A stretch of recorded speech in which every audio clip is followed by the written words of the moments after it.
नमस्कार, मैं हूं अमित शर्मा। बीटीवी न्यूज में आपका स्वागत है। आइए सबसे पहले नजर डालते हैं हेडलाइंस पर। विधानसभा की कार्रवाई अनिश्चितकाल के लिए स्थगित। 2 महत्वपूर्ण विधेयक ध्वनिमत से पारित, एक कमेटी को सौंपा। होटल व्यवसायी ने सरेंडर की 70 करोड़ की अघोषित आय। राज्य में अब तक की सबसे बड़ी कार्रवाई, मिली नकदी का खुलासा नहीं। 400 करोड़ से बदलेगी जयपुर एयरपोर्ट की सूरत। अथॉरिटी ने किया प्लान मंजूर, अगले सप्ताह होगी उच्च स्तरीय बैठक। और प्रिंसिपल अकाउंट जनरल ने उठाए सरकार के वित्तीय प्रबंधन पर सवाल। सिविल ऑडिट रिपोर्ट में किया खामियों का खुलासा।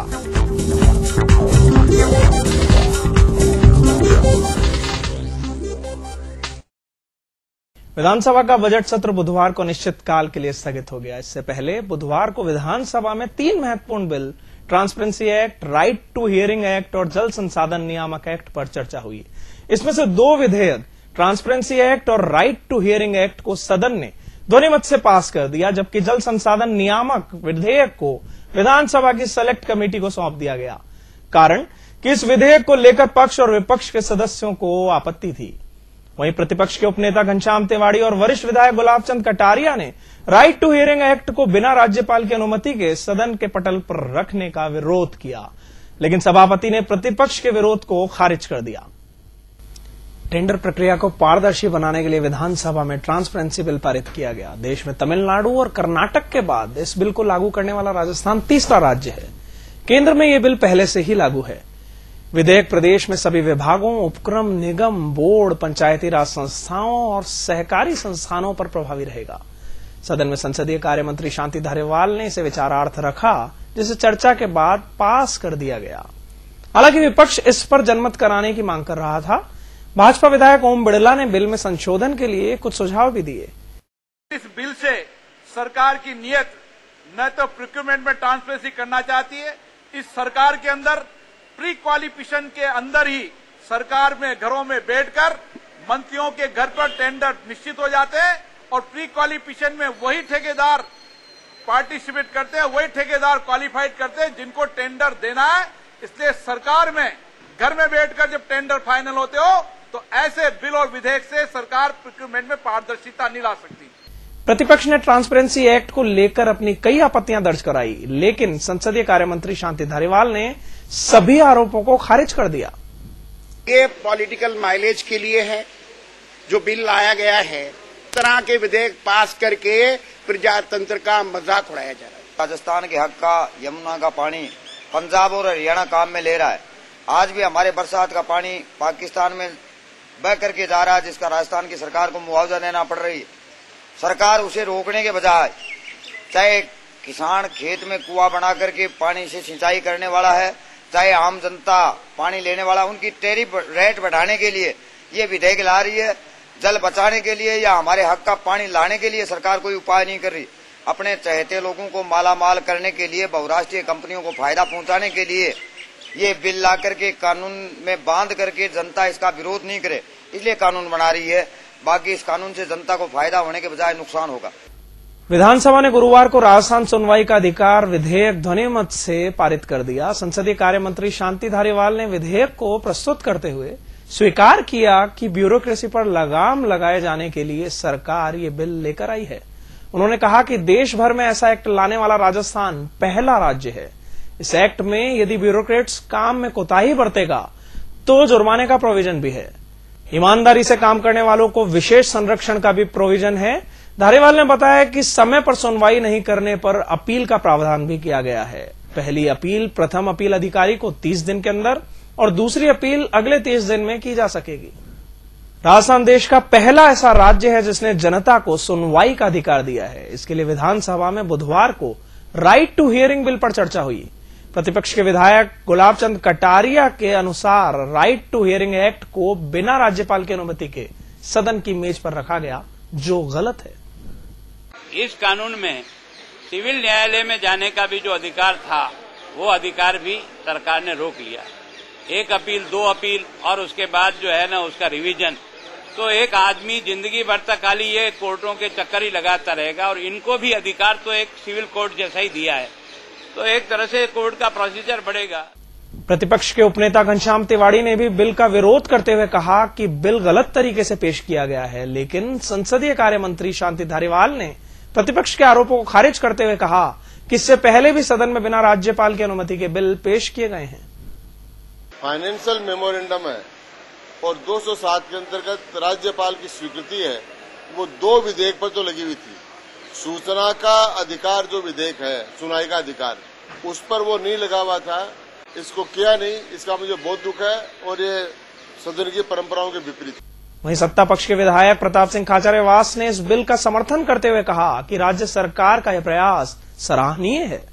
इस तरह के एक्ट आने से जिस तरह राइट टू एजुकेशन में, राइट टू इंफॉर्मेशन में जनता को अधिकार मिले, उसी तरह राइट टू हियरिंग में जनता को अधिकार मिलेंगे और जो कर्मचारी अधिकारी करप्शन करते हैं, गलत काम करते हैं, उनके ऊपर कंट्रोल होगा और आम आदमी को उसका अधिकार मिलेगा। कांग्रेस के वरिष्ठ विधायक श्रवण कुमार ने चिंता व्यक्त की कि कहीं इस बिल का भी हाल अन्य बिलों की तरह न हो जाए।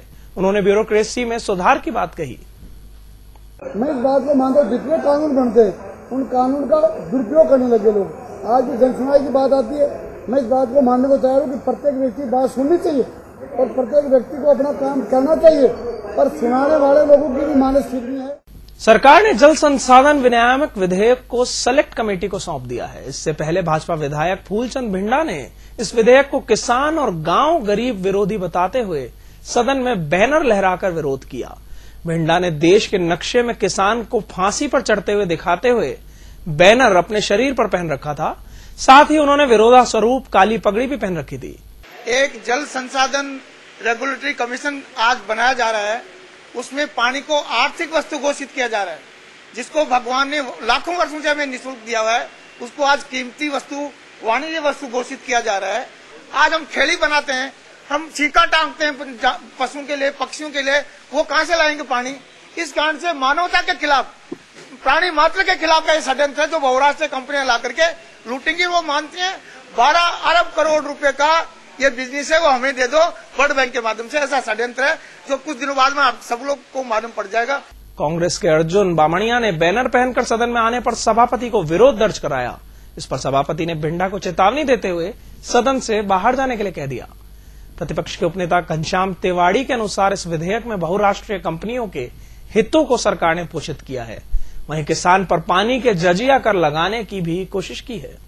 ये विधेयक आम आदमी के खिलाफ था, ये विधेयक बहुराष्ट्रीय कंपनियों के पक्ष में था और जल को व्यापार बनाने वाला था। हमने कहा कि ये विषय ऐसा नहीं है कि जिस विषय पर तुरंत पारित किया जा सके। इसमें न तो जल संरक्षण की बात थी, न जल पुनर्भरण की बात थी, केवल ये जल को महंगा करने वाला कमोडिटी वाला बिल था। इसलिए हमने इसको सिलेक्ट कमेटी के लिए सुबह कहा था और सरकार ने इसको मान लिया। अब ये बिल सिलेक्ट कमेटी में इस पर विचार होगा। अलग अलग सड़क हादसों में स्टूडेंट समेत 3 जनों की मौत हो गई। तीनों ही शादी समारोह से लौट रहे थे। जोटवाड़ा इलाके में खातीपुरा पुलिया के पास ब्रजबाल निकेतन स्कूल के पास हुए हादसे में 2 मोटरसाइकिलें आमने सामने से भिड़ गई।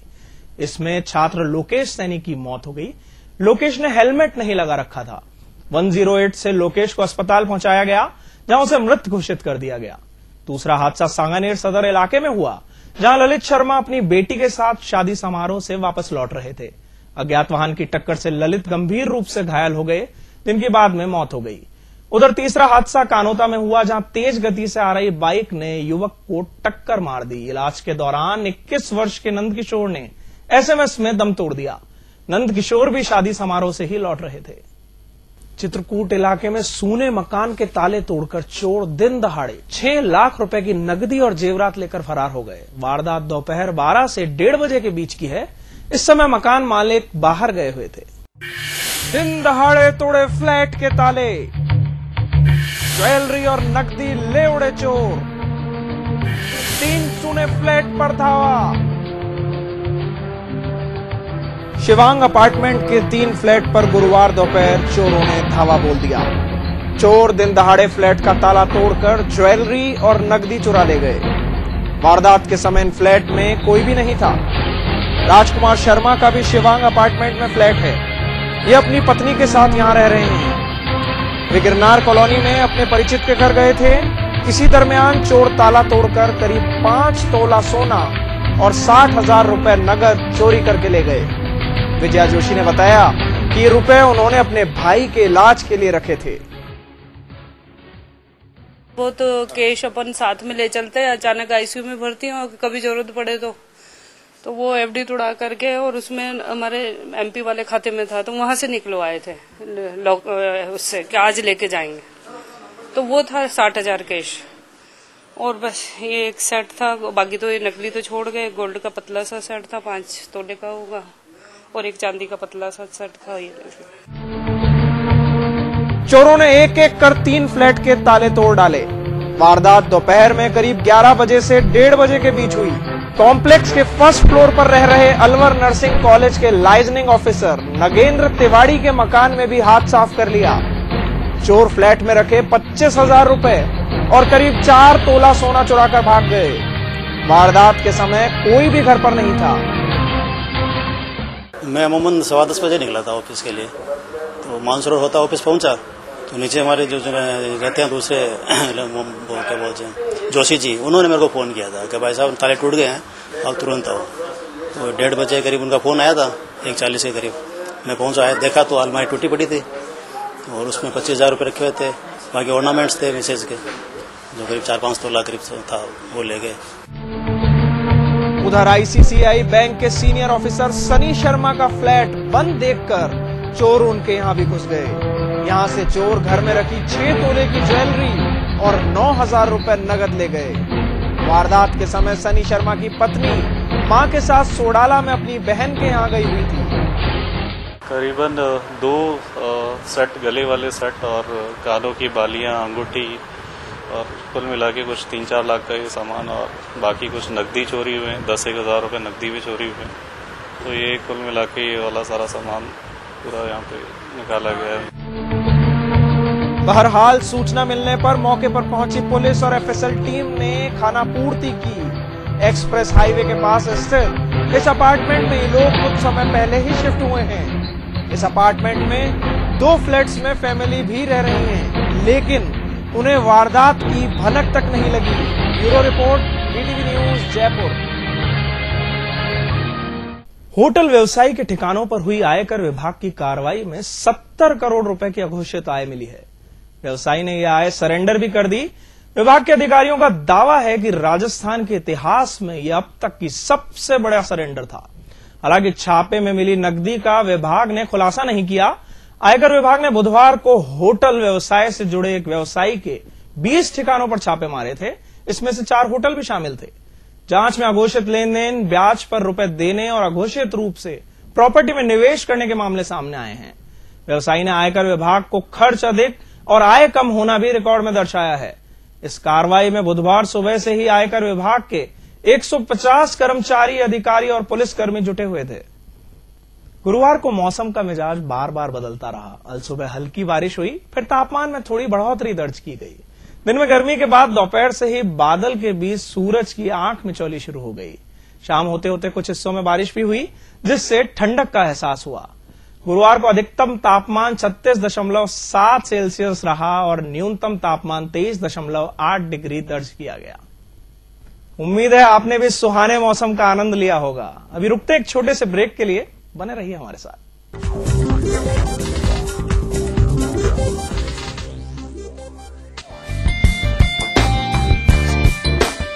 News sponsored by Narayana Hrudayalaya, विश्वसनीय सेवाएं अविश्वसनीय दरों पर।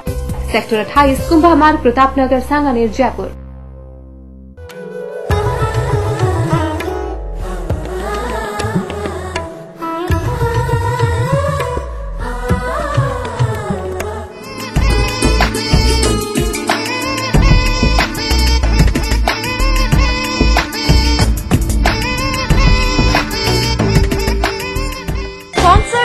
Rawat public school, shaping young minds, sector 17, Haldi Ghati Marg, Pratapnagar, Jaipur.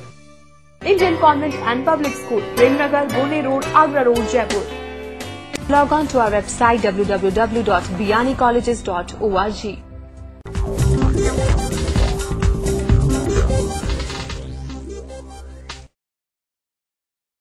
MNREGA के तहत गांवों में बनने वाली सड़क की चौड़ाई अब 4.25 मीटर होगी। राज्य सरकार ने इसके लिए केंद्र सरकार को प्रस्ताव भेजा था, जिस पर सरकार ने सैद्धांतिक मंजूरी दे दी है। विधानसभा में भाजपा विधायक रामलाल गुर्जर के प्रश्न पर ग्रामीण विकास मंत्री महेंद्रजीत सिंह मालवीय ने सदन को जानकारी दी। लंबे टाइम से सरपंच भी मांग कर रहे थे, सब कर रहे थे। मैंने भी पूर्व में भी इस बारे में कहा था, विधानसभा में भी, और अब इस क्वेश्चन के माध्यम से मैंने पुरजोर की कि 4.5 मीटर का होना चाहिए। बाकी तो जो जितना मोहल्ला है उस मोहल्ले के मुताबिक जितना रोड, जो जगह गुंजाइश है, स्पेस है, उस स्पेस के मुताबिक वो होना चाहिए, ताकि जब शहरों में सीसी ब्लॉक है तो गाँव में क्यों नहीं, गाँव में भी पूरा हो। फिर पूरा मार्च 2013 से प्रदेश के सभी ग्रामीण इलाकों में 24 घंटे बिजली की सप्लाई शुरू हो जाएगी। सरकार ने सदन में इसका दावा किया। विधानसभा में प्रश्नकाल के दौरान भाजपा विधायक ओम बिड़ला ने ग्रामीण इलाकों में लगातार कम होती जा रही बिजली की सप्लाई का ब्यौरा पेश किया और जवाब मांगा। इस दौरान उन्होंने सरकार को अपने चुनावी घोषणा पत्र की याद भी दिलाई। इस प्रश्न के जवाब में ऊर्जा मंत्री डॉक्टर जितेंद्र सिंह ने मार्च 2013 तक ग्रामीण क्षेत्रों में 24 घंटे बिजली की सप्लाई का दावा किया। भीलवाड़ा के उपनगरपुर की तिरंगा पहाड़ियों में सालों पुरानी कलंदरी मस्जिद की जमीन जिंदल कंपनी को सौंपने का मामला भी सदन में गूंजा। प्रश्नकाल में भाजपा विधायक सगीर खान ने विधानसभा अध्यक्ष से इस मुद्दे पर चर्चा कराने की बात कही। खान ने कहा कि मस्जिद को जिंदल शॉ लिमिटेड के अधिकारियों ने स्थानीय अंजुमन कमेटी से 65 लाख रुपए में खरीद कर तोड़वा डाला। उन्होंने कहा कि गोपालगढ़ सूरवाल के बाद ये तीसरी घटना है जब अल्पसंख्यक समुदाय को ठेस पहुंची है। उन्होंने इस मामले की न्यायिक जांच कराने की मांग की। मुख्यमंत्री से जवाब भी मांगा। कांग्रेसी विधायक अल्लाउद्दीन आजाद ने भी सगीर खान का समर्थन किया। ये भीलवाड़ा में राजस्थान के सारे मुसलमानों की धार्मिक भावनाओं को इस हुकूमत ने और इस हुकूमत में बैठे हुए आला अधिकारियों ने, ये छोटे मोटे ऑफिसर्स का कार्य नहीं, ये बड़े पैमाने पर जहां जिंदल ग्रुप है जो कांग्रेस के मेंबर ऑफ पार्लियामेंट भी हैं और उनको गलत तरीके से वहां 1500 एकड़ भूमि खनन की आवंटित की गई और उन्होंने ये 65 लाख रुपए देके और सरकार को घूस देके एक धार्मिक मस्जिद को गैर कानूनी तरीके से ध्वस्त किया और जिसमें वक्फ बोर्ड भी जिम्मेदार है, ये सरकार जिम्मेदार है। भाजपा विधायक अनीता सिंह ने शमशान और कब्रिस्तान की जमीन पर हो रहे अतिक्रमण का मामला उठाया। उन्होंने कहा कि उनके नगर क्षेत्र में ही शमशान और कब्रिस्तान की जमीन पर अतिक्रमण हो रहे हैं, लेकिन सरकार और प्रशासन दोनों आंखें मूंदे हुए हैं। उन्होंने सरकार को चेताया कि यदि समय रहते कार्रवाई नहीं की गई तो यहां भी गोपालगढ़ जैसे हालात पैदा हो जाएंगे। राजस्व मंत्री हेमाराम चौधरी ने इस मामले को गंभीरता से लेते हुए कलेक्टर से जांच करवाने का आश्वासन दिया। भाजपा विधायक दिगंबर सिंह ने भी अनीता सिंह के सवाल का समर्थन किया। आज मंत्री जी ने भी इस बात को कह दिया कि उसमें राजस्व रिकॉर्ड में बिल्कुल सही रूप में वो शमशान भूमि के नाम पर दर्ज है, लेकिन उसके बावजूद अभी 4-5 सालों से लगातार जब मुहर्रम का मौका आता है तो उस पर ताजिए रख दिए जाते हैं और प्रशासन बिल्कुल मौन होकर बैठ जाता है। प्रशासन इस समस्या को समाधान करने के लिए कोई भी किसी प्रकार का कोई कार्य नहीं करता, ना किसी को बुलाता है, ना बात करता है। इसलिए मैंने ये समझा कि विधानसभा में मैं इस बात को रखूं और विधानसभा के द्वारा इस समस्या का समाधान कराने का प्रयास करूं, जिससे जैसा गोपालगढ़ में हुआ इसकी पुनरावृत्ति मेरे इलाके में कहीं पर भी ना हो। सरकार की लापरवाही, वहाँ के लोकल एसडीएम की नाकारापन के कारण से अभी तक बाउंड्री वाल उसकी बन नहीं पाई। विवाद का विषय तभी है जब तक बाउंड्री नहीं बनती है। वो जमीन शमशान के लिए तो बाउंड्री में कोई अड़चन नहीं होनी चाहिए। इसलिए सरकार चाहती है कि फिर कोई न कोई गोपालगढ़ जैसी कांड की पुनरावृत्ति हो और सीकरी के अंदर भी जो सामाजिक समरसता है वो खराब हो। इसलिए इस प्रश्न के माध्यम से सरकार को सावचेत करना चाहते थे, जल्दी से जल्दी इसका हल निकालें और इसकी बाउंड्री वाल को बनवाएं। विधानसभा में प्रश्नकाल के दौरान माकपा विधायक पेमाराम ने प्याज के भंडारण पर सवाल पूछा। जवाब में कृषि मंत्री हरजीराम बोर्डक ने कहा कि अभी तक 19 किसानों ने प्याज के भंडारण के लिए ढांचा खड़ा करने की बात कही है। उन्होंने कहा कि ऐसे किसानों को केंद्र सरकार की ओर से अनुदान दिया जाएगा, लेकिन ये अनुदान तभी मिल पाएगा जब किसान ढांचा तैयार कर लेंगे। पेमाराम ने तर्क दिया कि किसान गरीब हैं और उनके लिए ऐसा ढांचा खड़ा करना मुश्किल है। ऐसे में सरकार लोन दिलाने की वैकल्पिक व्यवस्था भी करे। इस मामले में थोड़ी देर के लिए पेमाराम और कृषि मंत्री के बीच हल्की सी नोकझोंक भी हुई। सरकार किसान को बचाने के लिए आगे आने के बजाय सरकार का मंत्री जवाब दूसरा ही दे रहा था। वो कह रहा था कि नक्शा जो हमने भारत सरकार से मंगाया, उस आधार पे नक्शा कोई बनाएगा, उसी को हम प्याज भंडारण का अनुदान देंगे। इसलिए हमने वहाँ पे ये कहा था कि भी अभी जो किसान ने पैदा कर लिया, भाव नहीं मिल पा रहा, उस किसान को बचाने के लिए क्या उपाय कर रहे हैं। सरकार किसान विरोधी है, किसान को बचाना नहीं चाहती, इसलिए सरकार उस सवाल पे मंत्री, आपने तमाम ने देखा, मंत्री घिर गए और जवाब देने के बजाय अपनी सीट पे बैठ गए। यूजीसी ने राजस्थान में कॉलेज शिक्षकों के वेतन के 399 करोड़ रुपए का भुगतान रोक रखा है, जिसके चलते शिक्षकों को छठे वेतनमान के वेतन के एरियर का भुगतान नहीं हो पाया। विधानसभा में भाजपा विधायक फूलचंद विंडा के प्रश्न पर शिक्षा मंत्री बृजकिशोर शर्मा ने जानकारी सदन में दी। शर्मा के अनुसार कॉलेज शिक्षकों के वेतन का 80% अनुदान केंद्र से मिलता है, जो पिछले कई सालों से अटका हुआ है। विंडा का आरोप था कि राज्य सरकार की लापरवाही के कारण केंद्र ने अनुदान रोक दिया। 1 जनवरी 2006 को नए छठे वेतनमान दिए गए थे। उसका जो एरियर बना 2009 में, उसका 60% तो जमा कर दिया गया, जबकि ये लिख रहे हैं भुगतान किया है, और 40% था वो उनको 1 साल बाद देना था। अभी 6 वर्ष 8 महीने हो गए, लेकिन उनको भुगतान नहीं किया गया। और उस भुगतान में भी ये कहते हैं कि संशोधन करेंगे। जब 60% के लिए नियम आड़े नहीं आ रहे तो 40% के लिए कैसे आएगा। लेकिन केवल इनकी बदनीयती है, अमानत में खयामत है, इस कारण से देने की नीयत नहीं है। प्रदेश कांग्रेस अध्यक्ष डॉक्टर चंद्रभान तबादलों के लिए पॉलिसी बनाने के पक्ष में हैं, लेकिन उनकी ही पार्टी के विधायक इसकी जरूरत महसूस नहीं करते। विधायक प्रताप सिंह खाचरियावास के अनुसार काम नहीं करने वाले अधिकारियों को बदलना जरूरी है, लेकिन उसमें भी पॉलिसी बना दी जाएगी तो मजबूरन भ्रष्ट अधिकारियों को ही जनता को सहन करना पड़ेगा। जो भी आदमी बेईमानी करेगा, जनता का काम नहीं करेगा, जो अधिकारी दोषी होगा पानी में गड़बड़ के लिए, सड़क में गड़बड़ के लिए, कहीं भी नगर निगम, जेडीए या कोई भी जनता से जुड़ी हुई जो भी ऑफिस है उसमें गड़बड़ करेगा, जनता को जवाब नहीं देगा, तो उसके खिलाफ एक्शन तो लेना पड़ेगा। यदि हम एक्शन नहीं लेंगे और उससे बाउंड हो जाएगी विधायिका, तो गलत हो जाएगा। मैं मानता हूं कोई ज्यादा पॉलिसी वगैरह के चक्कर में पड़ने की बजाय सरकार को सख्ती से जो प्लान किया है सरकार ने, जो योजना बनाई है, जो बजट लागू किया है, उसको हम लागू करवाएं। और मैं फिर कह रहा हूं, विधायिका को और अधिक पावर डिसेंट्रलाइज करने चाहिए हर चीफ मिनिस्टर को। नगर निगम में महापौर और सीईओ के बीच अधिकारों की लड़ाई जारी है। सीईओ लोकनाथ सोनी ने बुधवार को एक आदेश जारी कर निगम के 9 अधिकारियों का ट्रांसफर कर दिया था और इस संबंध में महापौर से अनुमति नहीं ली गई थी। ऐसे में महापौर ने पलटवार करते हुए दूसरे दिन एक नोटशीट जारी कर इस आदेश को निरस्त कर दिया। नोटशीट में नए नगरपालिका एक्ट का हवाला देते हुए सीईओ को बोर्ड के अधीन बताया गया है। बिना बोर्ड या मेयर की अनुमति के किए गए ट्रांसफर को अवैधानिक बताते हुए तुरंत इसको निरस्त करने के आदेश दिए गए हैं। मेयर ने तबादला प्रभावित अधिकारियों को भी हिदायत दी है कि वे यथावत अपना काम करते रहें, वरना कार्रवाई की जाएगी। फिर से मेयर और सीईओ की जंग शुरू हो गई है। अब तक आधा दर्जन अधिकारी बदले जा चुके हैं। लगता है फिर से निगम को एक नए सीईओ की राह ताक लेनी चाहिए। ब्रेक लेंगे, बने रहिए हमारे साथ।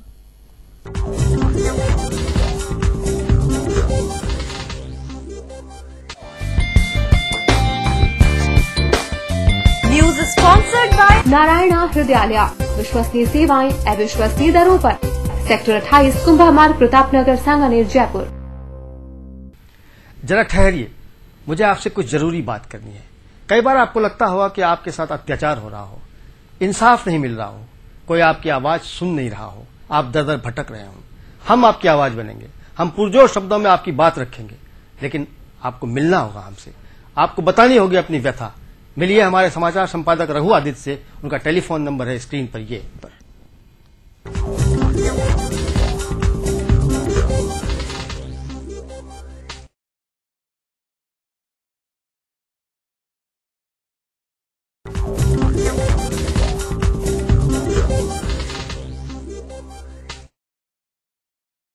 युवती के शादी से मना करने पर डिप्रेशन में आए युवक ने सुसाइड कर लिया। घटना महेश नगर थाना इलाके की है। बुधवार रात को पवन यादव की एसएमएस हॉस्पिटल में इलाज के दौरान मौत हो गई। पवन जेएनयू में बीबीए का स्टूडेंट था। पुलिस के अनुसार बुधवार को पवन ने अपने दोस्त सुरेश के घर शराब पी थी। इसके बाद उसकी तबीयत खराब हो गई। सुरेश ने पवन को एसएमएस हॉस्पिटल में भर्ती कराया था। पुलिस को सुरेश के घर पर शराब की बोतलें और चूहे मारने की दवा मिली थी। परिजनों ने दोस्त पर जहरीला पदार्थ खिलाने का शक जताया था, लेकिन पुलिस जांच में सच्चाई सामने आ ही गई। पुलिस को पवन के मोबाइल में महारानी कॉलेज की एक स्टूडेंट के साथ अफेयर होने की जानकारी मिली थी। पवन ने युवती को मैसेज करके साथ नहीं होने पर मरने की बात कही थी। तो इसकी घर पे कुछ अज्ञात वस्तु खाने से डेथ हुई। कल हमें सूचना मिली, इस पे हम पोस्टमार्टम कराया इसका और जांच कर रहे हैं। जो इसके साथ में जो लड़के रहते थे उनसे भी पूछताछ करेंगे और बाकी जो जांच है वो पूरी जांच करके और रिपोर्ट देंगे। परिवार वाले अगर कोई आरोप लगा रहे हैं तो उसकी पूरी जांच करेंगे, जो भी तथ्य सामने आएंगे उनको सामने लाएंगे। फिर हम कमरे पे गए, वहाँ देखा तो एक मैकडोल की तो बोतल रखी है पूरी, चूहे मारने की दवा का क्या बोलते हैं ऊपर का उसका कवर वो पड़ा है, एक गिलास में बची हुई नीचे पेंदे में वो दवा बची पड़ी है, छाछ की अपने वो थैली पड़ी है खाली। और छोरे ने कहा साहब ये दिन में रोटी बनाई, दारू पी गया और यूं पी गया। दिन भर उसने मुझे नहीं बताया और जब उसने समझा कि अब ये तो डेड हो गया तब वो हॉस्पिटल लेकर आया। नहीं कोई पता नहीं चला, साथियों की गड़बड़ थी, रूम में थी, उनके आपस में कोई रूम में थी। शाहरुख खान की मुश्किलें कम होने का नाम नहीं ले रही। किंग खान को आईपीएल मैच के दौरान सिगरेट पीना महंगा पड़ सकता है।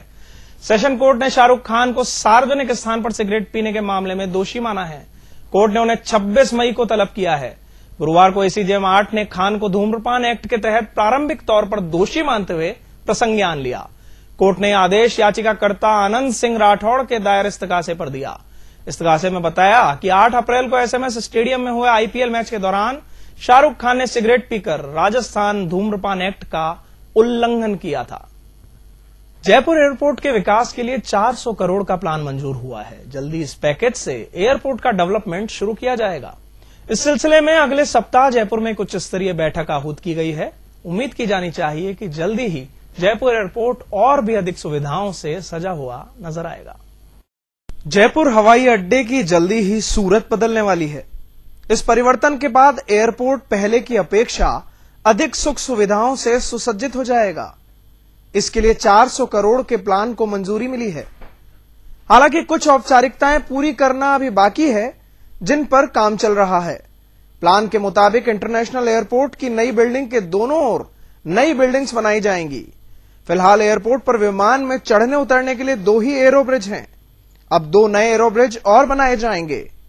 हवाई अड्डे के विकास को लेकर अगले सप्ताह एयरपोर्ट अधिकारियों, उद्योगपतियों और चैम्बर ऑफ कॉमर्स के पदाधिकारियों की बैठक होगी। तो वो बिल्डिंग अभी नया होने वाला है, वो दोनों डोमेस्टिक ऑपरेशन को होगा, दोनों साइड में होगा।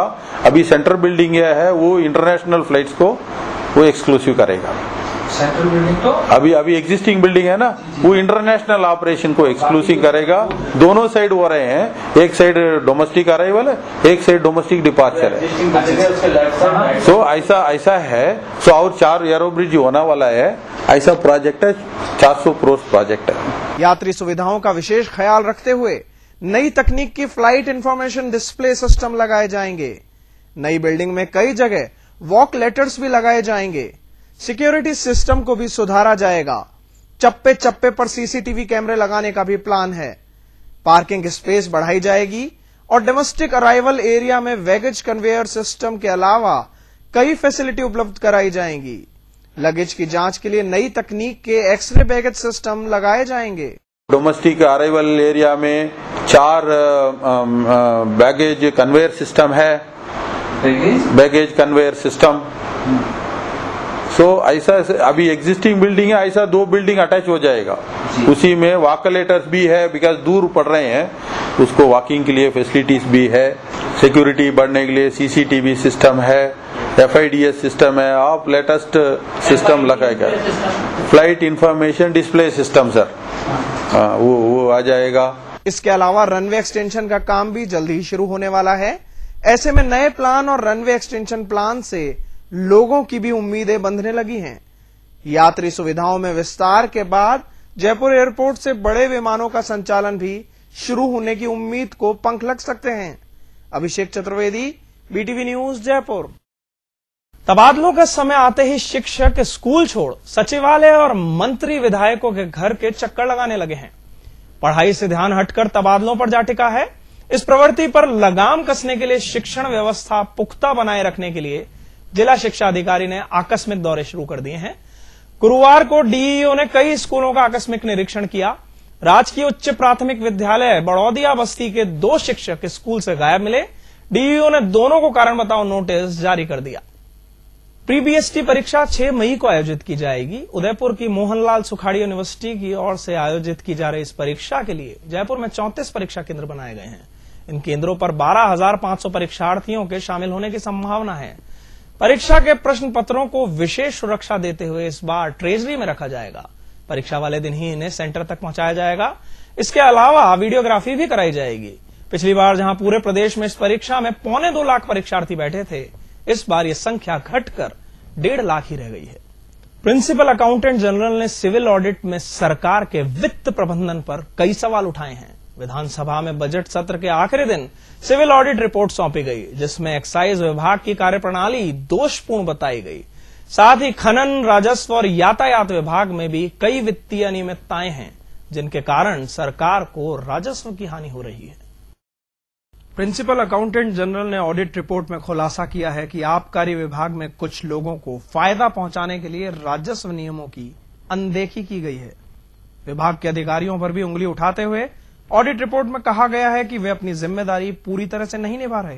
एक्साइज डिपार्टमेंट ने अपनी पुरानी रिकवरीज को रिकवर करने के लिए कोई प्रॉपर स्ट्रैटेजिक प्लान या एक्शन प्लान नहीं बनाया हुआ है। इसमें रिपोर्ट में हम लोगों ने दिखाया है कि there are an old arrears of revenue amounting to about ₹218 crores। इन्होंने there is excise department has not fixed norms for minimum yield of spirit from grains, जैसे कि ये स्पिरिट बनाते हैं, which has resulted in short yield of spirit involving potential excise duty loss of ₹284.17 crores। इस तरीके से कई issues होते हैं जो कि एक्साइज एक्ट के एडमिनिस्ट्रेशन में हैं। रिपोर्ट में 4 होटलों के हवाले से बताया गया है कि इन होटलों को जमीन आवंटन में भी नियमों की धज्जियां उड़ाई गई हैं। पीएजी ने यह भी माना है कि कई और भी होटल हो सकते हैं जिन्हें कौड़ियों के दामों में जमीन दी गई है। इम्पोर्टेंट इश्यूज हैं जो 3-4 हम लोगों ने हाईलाइट किए हैं। इसमें allotment of land for hotels at inapplicable rates in violation of the new tourism policy 2007 resulted in potential loss of revenue of ₹6.50 crore to the state. Incorrect application of DLC rate of agricultural land instead of commercial DLC rate on allotment of land to a hotel resulted in short levy of ₹7.04 crores. अवैध खनन के खिलाफ भी सरकार की ओर से कोई ठोस कदम नहीं उठाए गए, जिसकी वजह से प्रदेश में खनन माफिया पनप रहा है।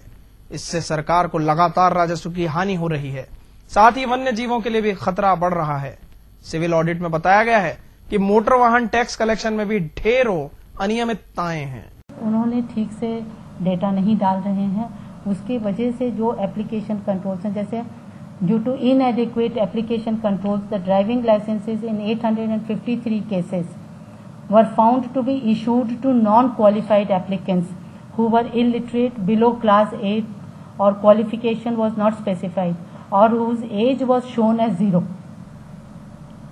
Improbable and wrong entries affected the correctness of the national/state register of licenses that was issued. कुछ तो कमियां थी जो कि सॉफ्टवेयर की खुद की हैं, जो कि उन्होंने ठीक से सॉफ्टवेयर की प्रोग्रामिंग में फॉल्ट्स हैं, और कुछ ऐसी हैं जो कि एंट्री उसमें ठीक नहीं करी जा रही है, क्योंकि जहां पर एज 0 दिखाई जा रही है और लाइसेंस इशूड है, तो इसका मतलब ये है कि डेटा ठीक से नहीं डाला जा रहा है उसमें। ऑडिट रिपोर्ट में 2010-11 का लेखा जोखा पेश किया गया। इस दौरान राजस्व प्राप्तियां 45,928 करोड़ रुपए रही। सरकार ने इस अवधि में 27,052 करोड़ रुपए का राजस्व एकत्रित किया।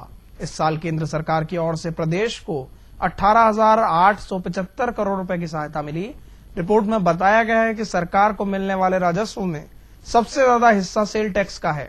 दूसरे नंबर पर आबकारी, इसके बाद स्टाम्प ड्यूटी और रजिस्ट्रेशन चार्ज आते हैं, फिर मोटर वाहन कर, इसके बाद खनन और मेटल इंडस्ट्री से रेवेन्यू मिलता है। Bureau report, PTV news. अब यहां लेंगे एक ब्रेक पर जाने से पहले आपको दिखाते हैं सुर्खियां।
नारायणा हृदयालय, विश्वसनीय सेवाएं अविश्वसनीय दरों पर।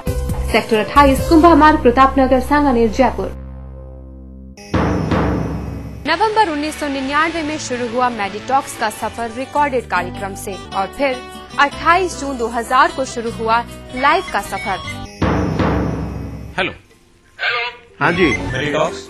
Hello Meditalks live. Doctor Virendra laser and phaco surgery centre. मोतियाबिंद से घबराएं नहीं, इसका इलाज संभव है। लेंस प्रत्यारोपण फेको विधि द्वारा सफल एवं सुरक्षित इलाज कराएं, साफ नजर पाएं।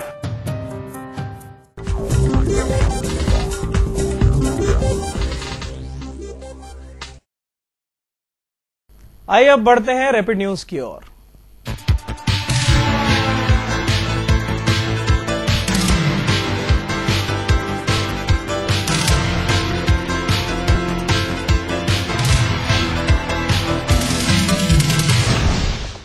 जयपुर डेयरी ने दूध का खरीद मूल्य 20 रुपए प्रति किलो फैट बढ़ाने की तैयारी कर ली है। अब काश्तकारों को दूध का खरीद मूल्य 410 रुपए किलो फैट की बजाय 430 रुपए किलो फैट दिया जाएगा, यानी किसानों को 1 किलो दूध पर 1 रुपए 20 पैसे से ज्यादा मिलेंगे, जिससे डेयरी को रोजाना 6 से 7 लाख का बोझा पड़ेगा। इसके बाद दूध के दाम बढ़ सकते हैं। सार्वजनिक संपत्तियों का अतिक्रमण मुक्त रखने की मांग को लेकर लोक संपत्ति संरक्षण समिति ने विधानसभा पर धरना दिया। समिति ने मांग की है कि राजधानी सहित प्रदेश में राज परिवार से जुड़े वंशजों ने सार्वजनिक संपत्ति पर आधिपत्य जमा रखा है, जबकि ये प्रॉपर्टी सरकार के अधीन होनी चाहिए। समिति ने उच्च स्तरीय जांच की मांग की है। केंद्र सरकार के प्रस्तावित खाद्य सुरक्षा विधेयक के ड्राफ्ट का अखिल भारतीय जनवादी महिला समिति ने विरोध किया है। समिति ने इसके विरोध में गुरुवार को विधानसभा पर प्रदर्शन किया। महिलाओं ने बताया कि इस विधेयक में बीपीएल परिवारों को मिल रहे 35 किलो के अनाज को घटाकर 25 किलो का प्रावधान है। साथ ही अनाज की जगह नगद भुगतान का भी प्रावधान है। ऐसा करने से गरीब परिवारों को काफी नुकसान होगा, लिहाजा इन प्रस्तावों को विधेयक में शामिल नहीं किया जाए। हम विरोध कर रहे हैं कि अगर जनता को राशन की जगह अगर पैसा दिया जाएगा तो वो पैसा उसका गरीब का जो पति है वो पैसा लेगा और मुट्ठी भर पैसा मिलेगा। तंबाकू मुक्त जयपुर अभियान के तहत लगाए गए पुलिस अधिकारियों की कमिश्नरेट में विशेष वर्कशॉप लगाई जाएगी। पुलिस कमिश्नर बीएल सोनी ने जानकारी दी। कार्यशाला में नोडल अधिकारियों को धूम्रपान मुक्त जयपुर बनाने के लिए अवेयरनेस टिप्स दिए जाएंगे, ताकि ये आगे जाकर इन्हें जनता तक पहुंचा सके। अब रुक करेंगे बिजनेस की खबरों के लिए बिजनेस बज की ओर। हर गृहिणी की पहली पसंद एगमार्क, नमस्कार, चक्की आटा और बेसन, एमएस प्रोडक्ट्स का उत्पाद, Kukas industrial area, Jaipur. Kiddies world, admissions open, convents available, 7 Jaikishan colony, top फाटक, जयपुर।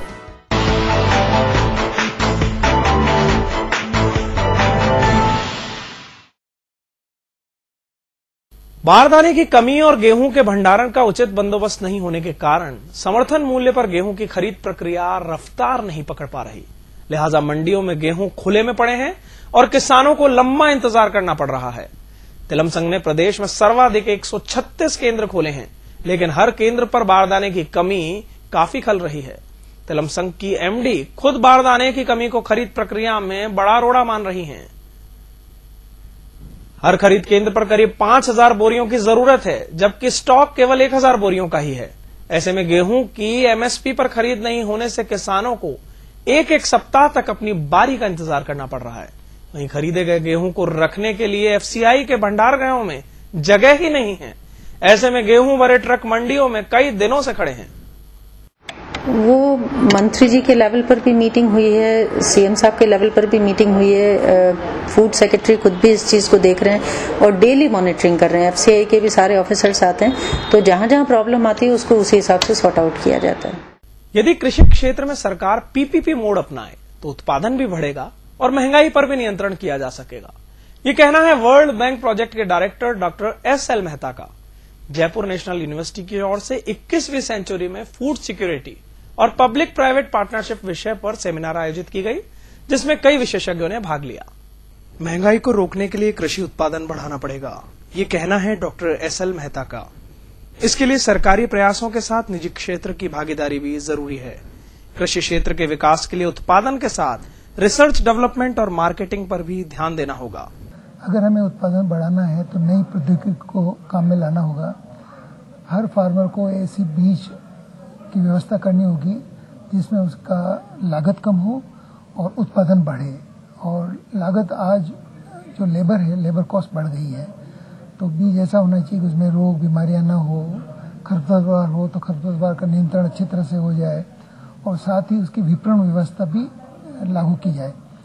राजस्थान यूनिवर्सिटी के पूर्व वाइस चांसलर और वर्तमान में जेएनयू के वीसी डॉक्टर केएल शर्मा का कहना है कि खाद्यान्न और फल सब्जियों की पैदावार में किसानों को पूरे भाव नहीं मिलते, तो दूसरी ओर उपभोक्ताओं को इनके लिए महंगे दाम चुकाने पड़ते हैं। इसके प्रबंधन के लिए सरकार को स्टोरेज सिस्टम और मजबूत करना पड़ेगा। डॉक्टर शर्मा ने महंगाई के लिए वायदा कारोबार को जिम्मेदार बताया। नियमों का सख्ती से पालन नहीं होता, नियम बन भी जाते हैं, कुछ तो नियमों में ही कमी रहती है, कहीं न कहीं गलियारे रहते हैं नियमों में, है तो आदमी को बच जाता है और फिर जो भी नियम है वो लागू नहीं हो पाते हैं, तो फिर इस तरह की चीज हो जाती है। तो वो भाव ऊपर नीचे करने वाले मैकेनिज्म्स हैं जो सरकार के से परे रहते हैं और पकड़ में नहीं आते हैं। इससे किसान का हित नहीं होता है, आम आदमी का भी हित नहीं है, गरीब का भी हित नहीं है। जो प्रॉफिट मेकिंग करते हैं वो है, सब पनपते हैं। जयपुर नेशनल यूनिवर्सिटी की ओर से आयोजित इस सेमिनार में अर्थशास्त्रियों और कृषि विशेषज्ञों के साथ प्रदेश भर के किसानों ने भाग लिया। इसमें कृषि उत्पादन बढ़ाने और मार्केटिंग के साथ कृषि क्षेत्र में निजी क्षेत्र की भागीदारी पर भी चर्चा की गई। Bureau report, BTV news. और अब नजर डालते हैं मुंबई स्टॉक एक्सचेंज और निफ्टी के कारोबार पर।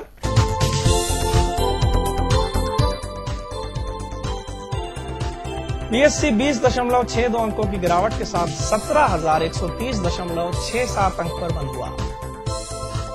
निफ्टी 13 अंकों की गिरावट के साथ 5,179 अंक पर बंद हुआ।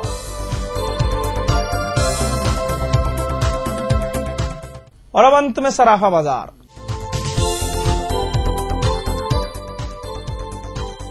सोना स्टैंडर्ड 150 रुपए बढ़कर 29,250 रुपए प्रति 10 ग्राम पर बिका। जेवराती सोने में भी 100 रुपए का इजाफा रहा और ये 27,500 रुपए प्रति 10 ग्राम रहा।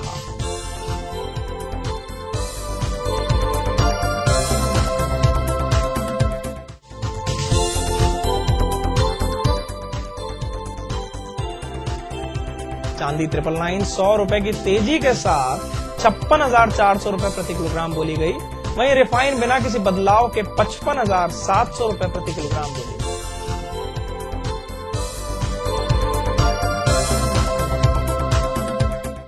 एक बार फिर नजर डालते हैं हेडलाइंस पर।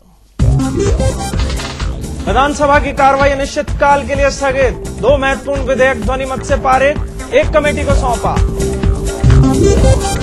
होटल व्यवसायी ने सरेंडर की 70 करोड़ की अघोषित आय। राज्य में अब तक की सबसे बड़ी कार्रवाई, मिली नकदी का खुलासा नहीं। 400 करोड़ से बदलेगी जयपुर एयरपोर्ट की सूरत। अथॉरिटी ने किया प्लान मंजूर। अगले सप्ताह होगी उच्च स्तरीय बैठक।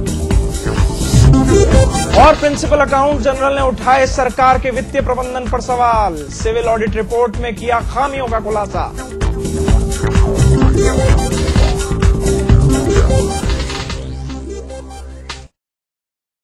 खबरों का सिलसिला यूं ही जारी रहेगा। देखते रहिए बीटीवी न्यूज, खबर जिंदगी की।